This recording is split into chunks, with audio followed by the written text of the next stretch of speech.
dat ons almal sal opstaan en dat ons geloof ook pratende sal bely. Geliefdes, ek wil vir u vra om deurentyd daarmee rekening te hou dat ons met God te doen het. Kinders, ons kan nie altyd almal pas nie, maar ons het met die Here te doen. En omdat hy vir ons goed is, omdat hy ons seën en ons genadig is, omdat hy mense tot bekering bring, en mense tot geloof bring, en tot verlossing bring, en omdat hy vir ons wat hier sit, almal van ons, gebruik hier in hierdie land goed.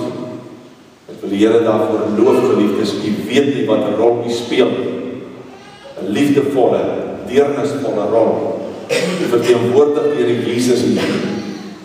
Daarom wil ek vir u vra, kom ons staan op, en ons bely ons geloof hardop, en ons sing daarna die oorwinningslied soos nog nooit in jou lewe. Kom ons staan.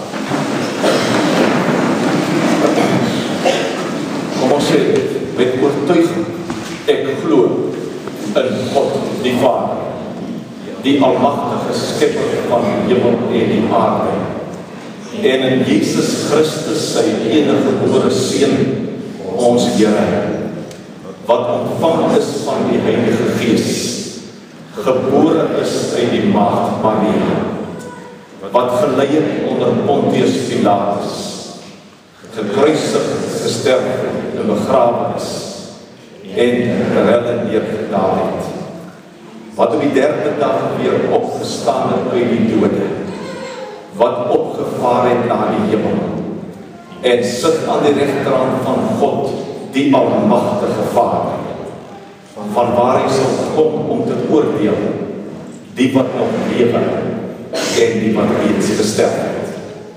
Ek glo in die Heilige Gees. Ek glo aan 'n heilige, algemene Christelike kerk, die gemeenskap van die heiliges, die vergewing van sondes, die opstanding van die vlees, en 'n ewige lewe.